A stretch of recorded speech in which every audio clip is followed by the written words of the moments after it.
الحمد لله رب العالمين والصلاة والسلام على سيد المرسلين وعلى آله وأصحابه أجمعين أما بعد. فقد قال الله تبارك وتعالى في القرآن المجيد والفرقان الحميد: أعوذ بالله من الشيطان الرجيم، بسم الله الرحمن الرحيم. قل اللهم مالك الملك تؤتي الملك من تشاء وتنزع الملك ممن تشاء وتعز من تشاء وتضل من تشاء بيدك الخير إنك على كل شيء قدير. صدق اللہ العظیم. میرے عزیز دوستوں اور بزرگوں، جیسے ابھی آپ نے قاری صاحب کو فرماتے ہوئے سنا کہ اسماء حسنہ پر انشاءاللہ گفتگو ہوگی، اور میں یہ عرض کر چکا ہوں کہ اسماء حسنہ کی غیر معمولی اہمیت ہے. یہ اسماء حسنہ اللہ تعالیٰ کی معرفت کی کنجیاں ہیں. یہ اسماء حسنہ دعاؤں کے لیے سرمایہ ہے. یہ اسماء حسنہ اللہ تعالیٰ سے محبت کا ایک ذریعہ ہے. ان اسماء حسنہ کے سلسلے میں بے توجہی ہماری طرف سے ہوتی رہتی ہے. ان اسماء حسنہ کو جو حق دینا چاہیے وہ اہمیت اور وہ حق ہم نہیں دے پاتے. جبکہ آپ دیکھیں گے کہ اللہ تعالیٰ نے قرآن مجید میں سینکڑوں آیتوں کے اختتام پر، میں بہت سوچ سمجھ کے لفظ استعمال کر رہا ہوں، مبالغے کے لیے سینکڑوں کا لفظ استعمال نہیں کر رہا ہوں، بلکہ حقیقت یہ ہے کہ سینکڑوں آیتوں کے اختتام پر آپ دیکھیں گے کہ اللہ تعالیٰ کی یہ نام وارد ہوئے ہیں، یہ نام آئے ہیں. کم ہی آیتیں ایسی ہیں جو اسماء حسنہ پر ختم نہیں ہوتی ہیں. ہر آیت کے اخیر میں آپ دیکھیں گے کہیں غفور رحیم ہے، کہیں حلیم کریم ہے، کہیں شکور غفور ہے، کہیں رحمان رحیم ہے، کہیں عالم الغیب والشہادہ ہے. ان آیتوں سے اور قرآن مجید میں اس کثرت سے ان آیتوں کے وارد ہونے کی وجہ سے ہم اندازہ لگا سکتے ہیں کہ اللہ تعالیٰ کے ان ناموں کی کتنی اہمیت ہے، جن کو اللہ کے رسول صلی اللہ علیہ وسلم نے اپنے ارشاد میں 99 بتایا. 99 مشہور حدیث سے میں شروع سے کوٹ کرتا چلا آ رہا ہوں: ان للہ تسعۃ وتسعین اسما، بے شک اللہ کے 99 نام ہیں، اور یہ 99 بھی بس لمیٹڈ 99 ہی ہے، ایسا ضروری نہیں ہے. وہ تو کل یومن ہوا فی شأن، اللہ تعالیٰ کا تو اس کی تو شان ہی الگ ہے. ساری اچھی اچھی خوبی والی باتیں بیدک الخیر، وہ اللہ ہی سے نکلتی ہیں، اللہ ہی اس کا سورس ہے. لہذا اس کے اسماء حسنہ ایک طرح سے لاتعداد ہے. ہر احسان کارنامہ قدرت اللہ تعالیٰ کا ہے. لیکن جو 99 نام جو حدیث میں بھی مذکور ہے، حدیث میں بھی جن کا تذکرہ ہوا، جو قرآن مجید میں بھی مختلف مقامات پر آئے ہیں، ان ناموں کو سمجھنا بہت ضروری ہے، بہت ضروری ہے. ان ناموں کو سمجھنے سے آیتیں سمجھ میں آئے گی. ان ناموں کو سمجھنے سے اللہ تعالیٰ سے محبت پیدا ہوگی، جو ہمارے اور آپ کے لیے ضروری ہے کہ وہ ہمارا محسن مالک ہم کو کتنا چاہتا ہے، اس کے بدلے میں ہم کیا دے رہے ہیں. وہ ہم کو زندگی کی ہر نعمت دے رہا ہے، ہمیں پال رہا ہے، پوس رہا ہے، کھانے پینے کی ساری نعمتیں عنایت فرما رہا ہے، خوشیاں دے رہا ہے، وہ رشتے دار دے رکھے، دوست عطا کر رکھے، ماحول سازگار ہے. کون سی نعمت جو ہم کو نہیں ملی ہوئی ہے. اور اس کے بدلے میں عالم یہ ہے کہ نماز بھی ہم پر گراں ہے، اس کو بھی ہم ٹالنے کی کوشش کرتے ہیں. عالم یہ ہے کہ ایک دوست کے لیے بے چین رکھتا ہے. جیسے ہی دروازے پہ وہ آیا، کالبیل بجایا اور آواز لگائی تو تڑپ کے دوسرا ساتھی باہر نکل آتا ہے. لیکن اللہ تعالیٰ میرے دروازے تک پہنچتا ہے، اس کی آواز پہنچتی ہے حی علی الصلاۃ، حی علی الفلاح، میرے اندر بے چینی نہیں پیدا ہوتی، کیونکہ میرے دل میں اللہ تعالیٰ کی محبت نہیں ہے۔ وہ کیسا عظیم الشان انسان کرنے والا ہے، وہ کس قدر میرے اور آپ کے ساتھ خیر کا معاملہ کر رہا ہے، اس کا ہم کو احساس نہیں ہے۔ احساس کب ہوتا ہے؟ جب اللہ تعالیٰ ارشاد فرماتا ہے جب میری نعمتیں دنیا کی دھیرے دھیرے الگ ہونے لگتی ہیں، جب دائرے زندگی کم ہونے لگتا ہے، جب صحت ساتھ چھوڑنے لگتی ہے، جب قریبی رشتے دار ساتھ چھوڑنے لگتے ہیں، جب دنیا کی نعمتوں سے انجوائے کرنا، لطف اندوز ہونا مشکل ہوتا چلا جاتا ہے، تب اللہ تعالیٰ زیادہ یاد آتا ہے۔ لیکن اللہ تعالیٰ بہت قدردان ہے، بہت قدردان ہے، وہ بھی عبادتیں اللہ تعالیٰ قبول کرتا ہے، ان پر بھی اللہ تعالیٰ اجر عنایت فرماتا ہے۔ ورنہ اللہ تعالیٰ چاہے تو یہ کہہ دے کہ جوانی میں تو تم نے مجھے یاد نہیں کیا، بڑھاپے میں یاد کر رہے ہو، مجھے نہیں چاہیے تمہاری نمازیں، تو ہم کیا جواب دیں گے ذرا سوچیے۔ لیکن اس کی شان نرالی ہے، وہ ارحم الراحمین ہے۔ لہذا میں عرض کر چکا ہوں کہ رب العالمین کا صنف کیا ہے، ارحم الراحمین، رحمان رحیم، اس کا مفہوم کیا ہے، اور پھر میں عرض کر چکا ہوں مالک کا مفہوم کیا ہے، میں عرض کر چکا ہوں الحی القیوم کا مفہوم کیا ہے، میں عرض کر چکا ہوں الرزاق کا مفہوم کیا ہے۔ جب رزاق کی بحث ہوئی تھی کہ رزق دینے والا بس اللہ تعالیٰ ہے، اس موقع پہ بکثرت مثالیں آپ کی خدمت میں رکھی گئی تھی کہ اللہ تعالیٰ ہر مخلوق کو اس کے لحاظ سے رزق دیتا ہے۔ جو چوپائے ہیں ان کے لیے وافر مقدار میں گھاس پھوس ملتی چلی جا رہی ہے، جو درندے ہیں گوشت پر پلتے ہیں ان کے لیے بھی اللہ تعالیٰ نے اتنا ہی انتظام کیا، اور سمندر میں جو مخلوق ہے ان کو سمندر ہی میں غذا مل رہی ہے۔ اور میں نے عرض کیا تھا کہ سمندر کی بڑی مخلوقوں میں سے بلو ویل کو مانا جاتا ہے، بہت بڑی سائز کی وہ مچھلی ہوتی ہے، اس کو ٹنوں ٹن غذا کی ضرورت ہوتی، کئی ٹن چاہیے اس کو کھانے کے لیے، اور اللہ تعالیٰ نے اس کی غذا جو رکھی ہے وہ چھوٹی چھوٹی مچھلیوں میں جو ایک انچ کی ہوتی ہے۔ تو اللہ تعالیٰ کروڑوں میں ان چھوٹی مچھلیوں کو پیدا کرتا ہے، اور جس کو ایک لقمہ کھانے کے لیے ہزاروں لاکھوں مچھلیوں کی ضرورت ہوتی ہے ویل کو، اللہ تعالیٰ اتنی ہی مقدار میں وہ چھوٹی مچھلیاں پیدا کر رہا ہے، اور پوری ایک ساتھ تیرتی ہیں، الگ الگ لاکھوں کی تعداد میں جلوس کی شکل میں وہ سمندر میں تیرتی ہے۔ لہذا ان کا لقمہ تیار ہو گیا، ویل کا لقمہ تیار ہو گیا، یہ اللہ تعالیٰ کی شان ہے۔ کہاں سے وہ کس کو رزق دے رہا ہے۔ اور تعجب خیز واقعہ بھی میں نے بیان کیا تھا کہ ایک خاتون کو حلال رزق پہنچانے کے لیے ایک VIP کو اللہ تعالیٰ نے کیسے سفر کروایا تھا افغانستان سے روس کا، اور پھر کس طرح ٹفن پہنچا اس خاتون تک، یہ ساری باتیں میں عرض کر چکا ہوں۔ اسی ذہن میں یہ بات آئی تھی کہ اللہ تعالیٰ دیتا ہے تو کسی کو کھل کر دیتا ہے، اور کسی کو اللہ تعالیٰ کم دیتا ہے، اور بار بار اس کا تذکرہ اللہ تعالیٰ نے قرآن مجید میں فرمایا ہے۔ اور ارشاد فرمایا وہی ہے جو فراغی کے ساتھ دیتا ہے، واللہ یبسط الرزق لمن یشاء، اور وہی ہے یقدر، بعض کو کمی کے ساتھ تنگی کے ساتھ دیتا ہے۔ فرمایا اس میں حکمتیں ہیں، اس میں بہت ساری حکمتیں ہیں جن کو بندے نہیں سمجھ سکتے۔ ان حکمتوں میں سے بعض حکمت یہ ہے کہ اللہ تعالیٰ دینے والے کو جو اس کو کھل کے اللہ تعالیٰ دے رہا ہے، زیادہ دے رہا ہے، اس کو دے کر اللہ تعالیٰ امتحان لیتا ہے کہ یہ اپنی مملکت پر، اپنی ملکیت پر جو عطایا اللہ کی جانب سے مل رہا ہے اس پر گھمنڈ میں مبتلا ہوتا ہے، اللہ کی راہ میں خرچ کرتا ہے۔ یہ ایک امتحان ہے۔ جس کو نہیں دیتا ہے اس کے لیے یہ امتحان ہے کہ اس کے اندر صبر کی صلاحیت ہے کہ نہیں ہے۔ لہذا اللہ تعالیٰ کے مختلف امتحانات ہوتے ہیں اور ان کی میں تفصیل کر چکا ہوں۔ اسی سے متعلق ایک چیز اور بھی ہے،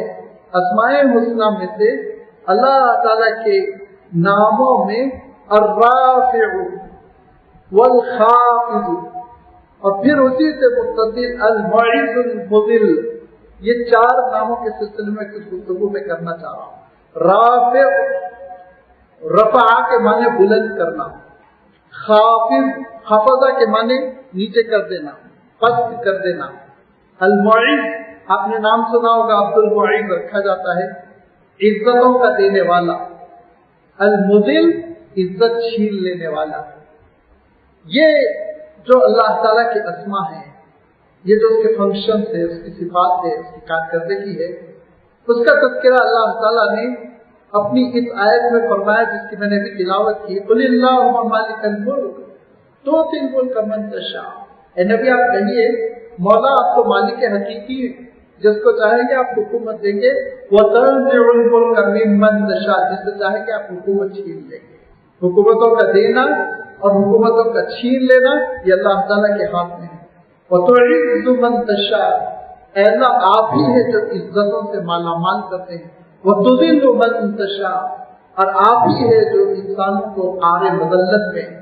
اور بدنامی اور رسوائی میں چھوڑ دیتے ہیں۔ بِیَدِکَ الْخَیْرُ، مولا سارے خیر کے تنے تنہا آپ مالک ہے۔ اِنَّکَ عَلیٰ کُلِّ شَیْءٍ قدیر، اے اللہ ہر چیز پر قدرت رکھنے والے ہیں۔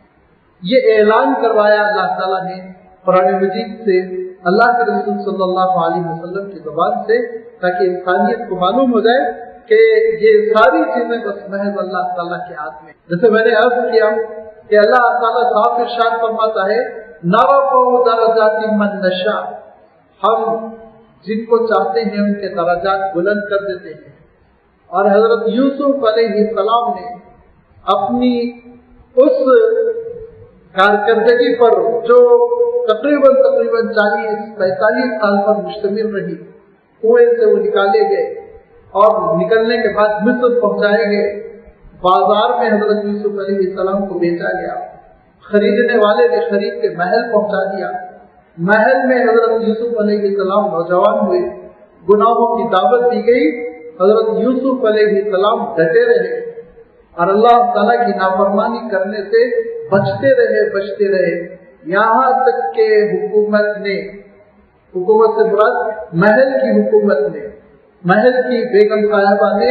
ناراض ہو کے حضرت یوسف علیہ السلام کو جیل میں ڈلوا دیا۔ جیل میں صبر کرتے رہے حضرت یوسف علیہ السلام، اور آپ اندازہ کریں کہ جیل سے مراد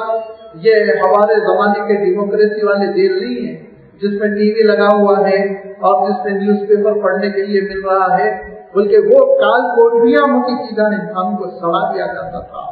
اور حضرت یوسف علیہ السلام جو عبادت گزار نبی کے فرزند ہیں اور جن کو خود بھی آگے چل کے نبی و رسول بننا ہے، ان کا عالم یہ ہے قاتلوں، ان کا عالم یہ ہے چور چکوں ڈاکوؤں کے درمیان بیٹھے ہوئے ہیں، نمازیں پڑھ رہے ہیں، اللہ کو یاد کر رہے ہیں، اور مجرموں کا عالم یہ ہے کہ جو ساری زندگی اپنی پوری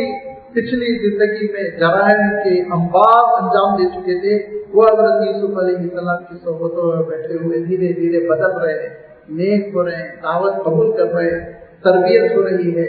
اور اس طرح سے کم و بیش 9 سال جیل میں گزارنے کے بعد حضرت یوسف علیہ السلام دوبارہ محل پہنچ گئے۔ راست ڈائریکٹ جو بادشاہ ہے اب اس کے دستے راس ہو گئے، اس کے ایڈوائزر ہو گئے، اس کے مشیر ہو گئے، اب وہ بھی بوڑھا ہو چکا ہے، وہ بھی حضرت یوسف علیہ السلام کے ہاتھ میں ایمان لا چکا ہے، اس نے پورے اختیارات حضرت یوسف علیہ السلام کو دے دیے ہیں، بس برائے نام وہ حکومت پر بیٹھا ہوا ہے۔ اس عالم میں حضرت یوسف علیہ السلام کے بھائی پہنچتے ہیں اور حضرت یوسف علیہ السلام کے آگے ہاتھ پھیلا کر غلہ مانگتے، 1 سال دے دیا، دوسرے سال پھر آئے، دوسرے سال اپنے چھوٹے بھائی بنیامین کو روک لیا،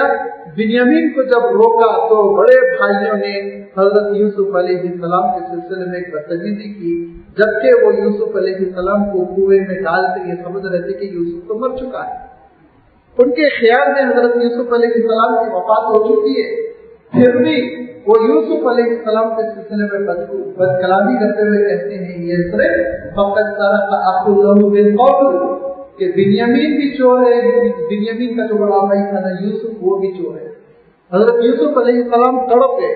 بادشاہ ہے، حکمران ہے، اور حضرت یوسف علیہ السلام کے ہاتھ میں لا اینڈ آرڈر ہے، قانون ہے، پولیس ہے، فوج ہے، لشکر ہے، چاہتے تو ان کی زبانیں سانپوں سے اکھڑوا لیتے، لیکن حضرت یوسف علیہ السلام نے اصبر فی نفسی، دل میں اپنے صدمے کو چھپایا اور کہا کہ انتم شر مکانا، بہت غلط تمہارا رویہ ہے، غلہ لو چلے جاؤ، غلہ لے کر وہ چلے جاتے ہیں، اور پھر تیسرے سال آتے ہیں اور پھر روتے ہیں، گڑ گڑاتے ہیں کہتے ہیں ابا بہت بوڑھے ہو گئے اور بھوک پیاس سے بہت پریشان ہیں، امی ضعیف ہو چکی ہیں، گھر میں کھانے پینے کی چیزیں نہیں ہیں اور ہمارے پاس خریدنے کے لیے سونے چاندی کے سکے بھی نہیں ہیں، ہاتھ پھیلانے کے لیے تمہارے سامنے آئے، بادشاہ سلامت تصدق علینا ان اللہ یجزی المتصدقین، آپ صدقہ دیجیے، بھیک دیجیے، کیونکہ بھیک دینے والوں کو صدقہ دینے والوں کو اللہ تعالیٰ اچھا بدلہ دیتا ہے۔ تب حضرت یوسف علیہ السلام رو پڑے کہ یہ نبی کے لڑکے، یہ میرے بھائی یہ بھیک مانگ رہے ہیں۔ کہا کہ معلوم تم لوگوں نے یوسف کے ساتھ کیا وہ دن یاد ہے جو تم لوگوں نے یوسف کے ساتھ کیا تھا، وہ سبق میں کہا کہ یوسف، آپ اگر یوسف کے بارے میں جانتے ہیں تو پھر ہونا وہ آپ ہی یوسف ہے۔ لہٰذا حضرت یوسف نے کہا ہاں میں یوسف ہوں، اور اس کے بعد سے کہا کہ جاؤ ٹھیک ہے، والدین کو بھی لے کر آؤ، تم بھی آ جاؤ، یہیں رہو، میں سارے گناہ، ساری خطائیں، ساری کوتاہیاں تمہاری معاف کرتا ہوں۔ اور ارشاد فرمایا کہ دیکھو یہ اللہ تعالیٰ کا معاملہ ہے، نرفع درجات من نشاء، جس کے چاہتا ہے اللہ تعالیٰ درجات بلند کرتا ہے۔ حسد میں مبتلا نہیں ہونا چاہیے، حسد میں مبتلا نہیں ہونا چاہیے۔ اب آپ اس کو ذہن میں رکھیں کہ حضرت یوسف علیہ السلام نے ارشاد فرمایا اللہ تعالیٰ جس کے چاہتا ہے درجات بلند کرتا ہے۔ گویا حضرت یوسف علیہ السلام نے اس حقیقت کو کھول کر رکھا کہ اللہ تعالیٰ نے میرے درجات کو بلند کیا، یہ اللہ کا فیصلہ تھا، اس میں تم کو حسد میں مبتلا نہیں ہونا چاہیے تھا۔ تو حضرت یوسف علیہ السلام کے جو درجات بلند ہوئے اس کا سبب کیا تھے، انشاءاللہ اس حقیقت کی جانب میں اشارہ کروں گا۔ یہ اللہ تعالیٰ ارشاد فرماتا ہے، اور آگے ارشاد فرمایا وہ فوق کل ذی علم علیم، اللہ تعالیٰ علیم تو ہر ذی علم کے اوپر ہے، چاہے کوئی کتنا بڑا سائنٹسٹ اسکالر ذی علم بن جائے، لیکن سب کے اوپر اللہ تعالیٰ کی شان ہے، ذات ہے، اقتدار ہے، حکومت ہے، وہ سب پر حاوی ہے، وہ عطا کرنے والا ہے، وہ دیتا ہے دیکھو بلندیاں، وہ بلندیوں سے دوچار کرتا ہے، اور ان بلندیوں کو،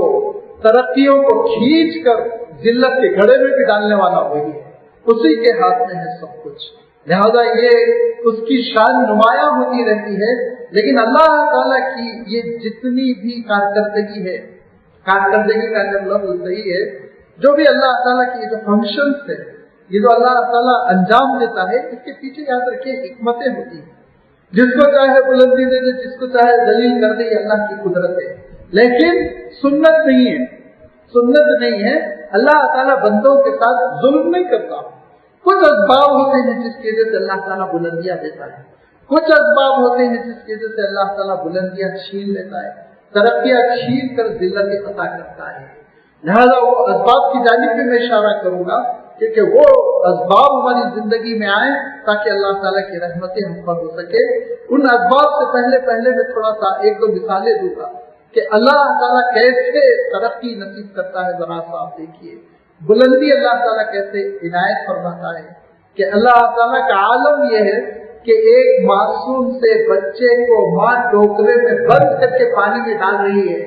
اور اس ماں کو یقین نہیں ہے کہ یہ بچہ دوبارہ میری گود میں لوٹ کر آئے گا کہ نہیں آئے گا۔ وہ رو رہی ہے، گھر میں جا کے پچھتا رہی ہے کہ بچے کو پانی میں نے بہا دیا، لیکن کیا کروں، ظالم حکومت بچوں کو کاٹ کے پھینک دیتی ہے، اس لیے میں نے یہ کیا۔ اور وہ اللہ تعالیٰ کے دربار میں اپنا پلو پھیلائے، اپنی حاجت کو رو کے بیان کر رہی، پروردگار سے میرے بچے کی حفاظت فرما۔ اللہ تعالیٰ ارشاد فرماتا ہے تمہارے بچے کی حفاظت ہی نہیں ہوگی، دیکھو آگے چل کے کیا ہوگا۔ اس کے مقابلے میں اسی نیل کے ساحل پر ایک عظیم الشان محل ہے، اتنا لمبا چوڑا محل، کئی ایکڑ پر پھیلا ہوا کہ اس محل کے اطراف اور اطراف کسی کو آنے کی مجال نہیں، ہمت نہیں۔ اور اسی محل میں، اس محل میں رہنے والی وہ کھیلتی کودتی، وہ ساحل نیل تک آتی ہیں اور اس ٹوکرے کو دیکھ کر نکالتی ہیں، اٹھاتی ہیں، اور پھر وہ بچہ محل تک پہنچ گیا، پھر وہ بچہ اپنی ماں کی گود میں پہنچ گیا۔ مجھے وہ تفصیل نہیں بیان کرنی ہے، حضرت موسیٰ علیہ السلام کا یہ قصہ آپ سورہ قصص میں پورا پڑھ لیجیے، اس کی تفسیر پڑھ لیجیے۔ میں یہ عرض کر رہا ہوں کہ ایک مظلوم خاندان، بیکورڈ جیسے ہوتا ہے نا، آج ہمارے پاس بھی بعض لوگ بیکورڈ بنا دیے جاتے، آج ہمارے ساتھ بھی یہی ظلم و زیادتی ہے کہ ہم کو سلم ایریوں میں لے جا کے بتا دیا گیا ہے پڑھنے لکھنے کی، ترقی کرنے کی سہولیات سے ہم کو محروم کر دیا گیا ہے، مایوس ہونے کی ضرورت نہیں ہے۔ اللہ تعالیٰ کی شان یہ ہے کہ اسرائیلی خاندان کو فرعون نے ہم سے بہت زیادہ بیکورڈ کر دیا تھا، مہتر بنا دیا تھا صفائی کرو نالوں کی، اس سے زیادہ کوئی مزدوری نہیں تھی، لیکن اسی خاندان میں بچہ پیدا ہوا اور اتنی مجبوری میں پیدا ہوا کہ بچے کو پانی میں بہا دیا گیا، لیکن اللہ تعالیٰ کی شان، بچہ محل میں پہنچ گیا، محل میں پڑھ رہا ہے، پڑھ رہا ہے، محل کے کھانے، اور یہی نہیں اس بچے کی وجہ سے اس بچے کے خاندان کو وظیفہ مل رہا ہے، اسکالرشپ، وہ والدہ بچے کو آتی ہے، دودھ ملاتی ہے، دودھ ملانے کے پیسے حکومت دے رہی ہے، یہ اس شان سے اللہ تعالیٰ آگے بڑھایا، اور پھر دوبارہ اللہ تعالیٰ بتایا دیکھو عزتیں دینا اور عزتوں کو چھین لینا کیسی ہماری شان ہے، کہ اسی بچے کو پھر فرعون نے بھگایا، نوجوانی کے عالم میں قتل کا آرڈر ایشو کیا، اور یہ بچہ چھپتے چھپتے بھاگتے بھاگتے پہنچ گیا مدین سے پھر 10 سال کے بعد جب یہ بچہ لوٹا تو فرعون کو للکارا اور فرعون نے بات نہ مانی، اس کے بعد پانی میں بچے کو ڈالا گیا تھا،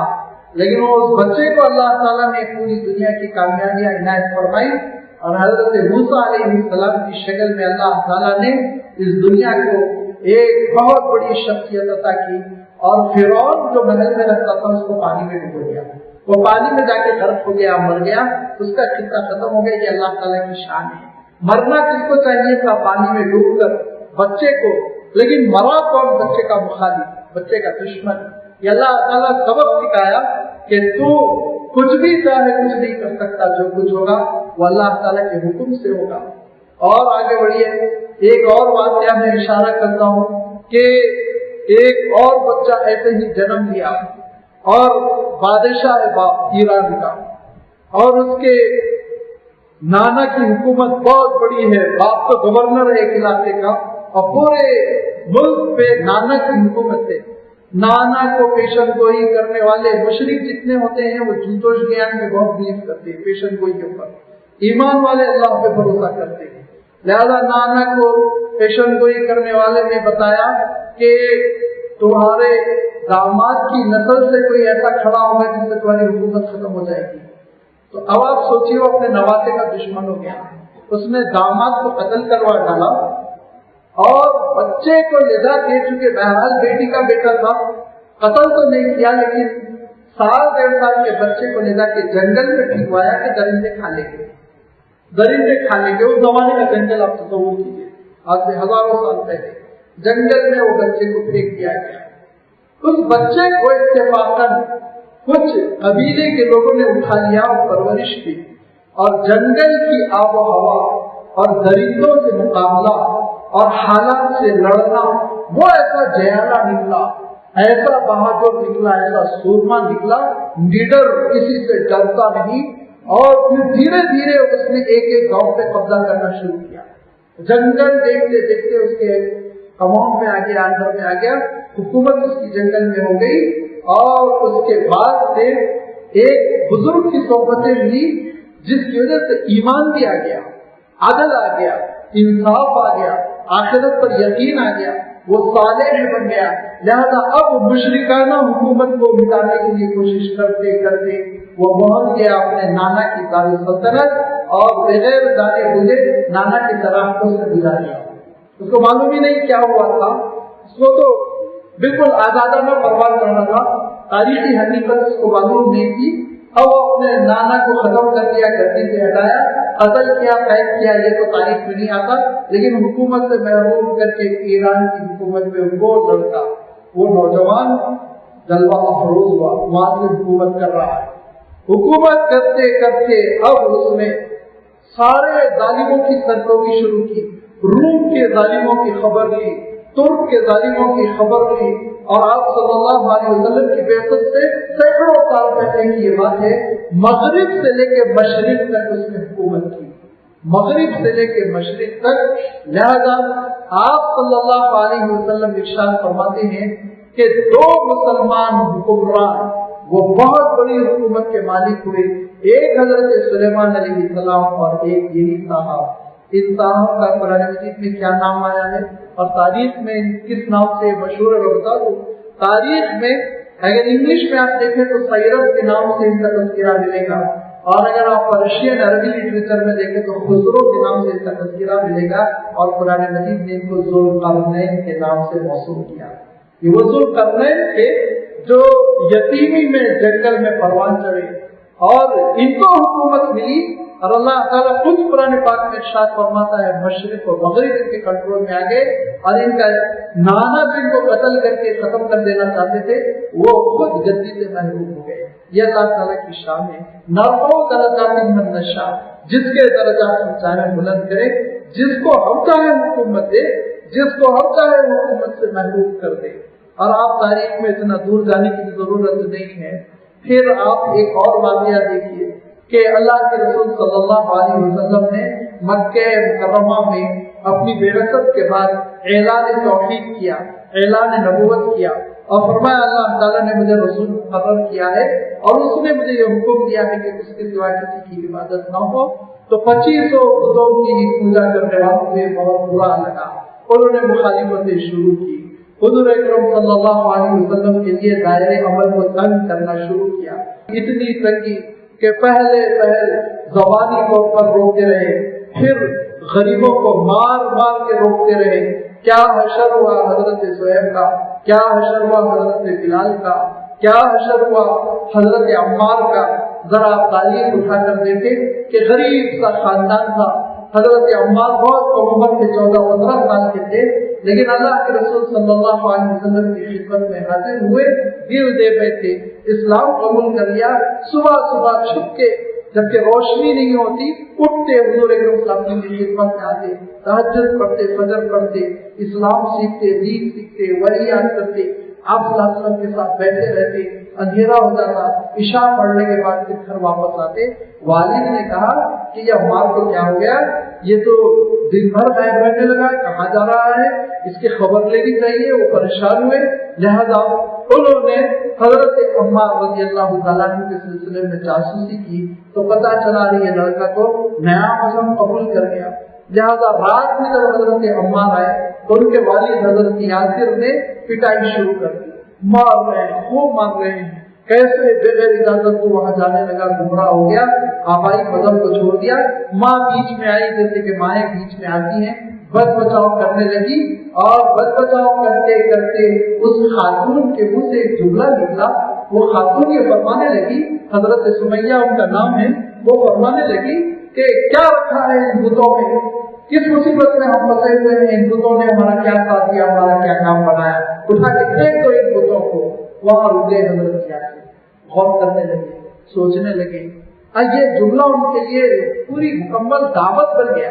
غور کرتے کرتے کہا واقعہ یہ ہے، بلا وجہ لکڑی کے ٹکڑوں پر پڑے ہوئے نکال کے پھینک دو، نکال کے پھینک دیا۔ وہ بھی اپنی اہلیہ کو لے کر حضور کی خدمت میں آئے، یہ پورا کا پورا خاندان مسلمان ہو گیا۔ حضرت یاسر، ان کے فرزند حضرت عمار پہلے سے، حضرت سمیہ، تینوں کے تینوں مسلمان ہو گئے۔ مشرکین مکہ کو پتہ چلا، لہذا ان تینوں کو نکالا گیا اور 2 ستونوں میں دونوں مردوں کو باندھ دیا گیا، اور پھر لاٹھیاں ہیں کہ ان کی پیٹوں پہ برس رہی، کوڑے ہیں کہ ان کو مارا جا رہا ہے، سسک رہے ہیں، تڑپ رہے ہیں، رو رہے ہیں۔ اور ماں ہے کہ کبھی اپنے بیٹے کے پاس جاتی اور بیٹے کا خون پوچھتی، کبھی تڑپ کے اپنے شوہر کے پاس جاتی، ان کا زخم صاف کرتی، کبھی ادھر کبھی ادھر، وہ بے چین پرندے کی طرح تڑپ رہی ہیں۔ اسی اثنا ابو جہل بیچ میں پکڑتا ہے، پکڑ کے بت دیتا ہے کہ اس بت کی جے بولو، تمہارے شوہر کو، تمہارے بیٹے کو میں چھوڑ دوں گا، اس بت کی جے بولو، حبل کی جے بولو۔ انہوں نے اٹھایا، آؤ دیکھا نہ تاؤ دیکھا۔ غیرت ایمانی ہوتی ہے جو کبھی کبھی بھڑک جاتی ہے۔ لوگ مشورہ دیتے ہیں مصلحت پسندی کا، وہ سر آنکھوں پر، لوگ مشورہ دیتے ہیں حکمت پر عمل کرنے کا،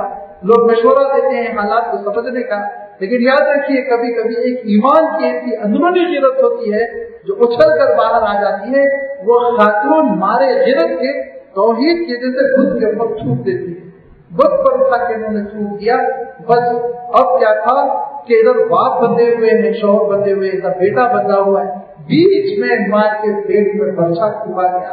اور وہ بیچ میں تڑپ تڑپ کے سسک کے وفات پا گئی، اور دونوں رسی سے بندے لٹکے ہوئے رو رہے ہیں۔ اندھیرا ہوا تو اللہ کے رسول صلی اللہ علیہ وسلم تشریف لاتے ہیں, رسی کھولتے ہوئے کہتے ہیں صبر علی یاسر صبرا ان موعدکم الجنہ, اے یاسر کے خاندان والوں صبر کرو, بس تمہارے لیے اللہ تعالیٰ نے جنت تیار کر رکھی ہے. اتنی مظلومیت کہ نام مٹا دیا جائے گا محسوس ہوتا تھا. اور اللہ کے رسول صلی اللہ علیہ وسلم جو بہت ہی وقار کی زندگی بسر کرتے تھے, اٹھنے بیٹھنے کا, بات چیت کرنے کا, لیٹنے کا, ہر چیز کا ایک اعلیٰ معیار تھا. اللہ کے رسول صلی اللہ علیہ وسلم کا ایک شریفانہ کردار تھا, اونچا معیار تھا آپ صلی اللہ علیہ وسلم کا, بڑے وقار والے تھے. چلنے کا انداز سیرت کی کتابوں میں آپ دیکھ لیجیے, اور دیکھنے کا انداز, جملوں کا کنسٹرکشن اور بات چیت اور ہاتھ کے اشارے سب غیر معمولی تھے. وہ اللہ کے رسول صلی اللہ علیہ وسلم اتنے وقار والے, اتنے بلند اخلاق, اتنے اونچے خاندان کے اور حسن و جمال کے مالک. یہ تو دنیاوی چیزیں میں عرض کر رہا ہوں, اور روحانی اعتبار سے رسول سے بڑھ کے کیا مقام ہوگا. پھر وہ خاتم المرسلین, آخری رسول.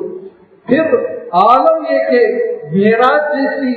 نعمت سے اللہ تعالیٰ ہمکنار کیا ہوا آخری روحانی مقام ہے اللہ کے رسول صلی اللہ علیہ وسلم کا, جس کو شاعر نے کہنے کی کوشش کی تو بس یہ کہہ کر خاموش ہو گیا کہ بعد از خدا بزرگ. تو یہ رشتہ مختصر, اگر اللہ کے بعد کوئی قابل احترام ہے تو اے رسول آتی ہے. اس سے زیادہ وہ کیا کہہ سکتے ہیں. وہ رسول کو ہجرت کرنے پر جب مجبور کیا,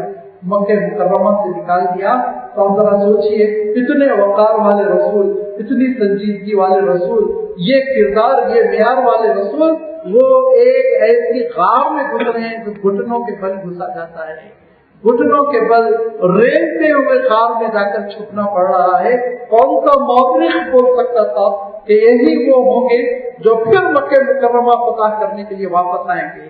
تاریخ تو یہی سمجھ رہی تھی کہ اب خطہ ختم ہو گیا, چھپ رہے ہیں یہ دشمن کی نگاہوں سے, ایسے چھپ رہے ہیں کہ حضرت ابوبکر گھبرا کے کہہ رہے اللہ کے رسول دیکھیے ٹانگیں نظر آ رہی ہیں نا, اگر یہ لوگ بیٹھ کے نیچے جھانکیں گے تو ہم لوگ نظر آ جائیں گے, ہم کو کھینچ کے نکال دیں گے, یہ قتل کر دیں گے. اللہ کے رسول نے کہا ان اللہ معنا, اللہ پہ بھروسہ رکھو, کچھ نقصان نہیں پہنچا سکیں گے, جو اللہ چاہے گا وہی ہوگا. اور پھر یہی رسول مدینہ منورہ پہنچے, یہی رسول پھر دھیرے دھیرے دشمنوں کے حملے سہتے رہے, اور جب 8 سال گزر گئے تو یہی رسول کی شان یہ تھی کہ 10,000 صحابہ کے ساتھ مکہ مکرمہ میں داخل ہو رہے تھے. مکہ مکرمہ قابو میں آ چکا تھا, اور اللہ کے رسول صلی اللہ علیہ وسلم کی حکمت عملی کہ ایک انسان ایک انگلی بھی اس جنگ میں کسی کی نہیں کٹی, اس شان کے ساتھ مکہ مکرمہ کو فتح کر لیا. مکہ مکرمہ فتح ہو گیا, اور پورا جزیرت العرب اللہ کے رسول صلی اللہ علیہ وسلم کے کنٹرول میں آ گیا. اور جو ابو جہل جو مسلمانوں کو جینے نہیں دے رہا تھا,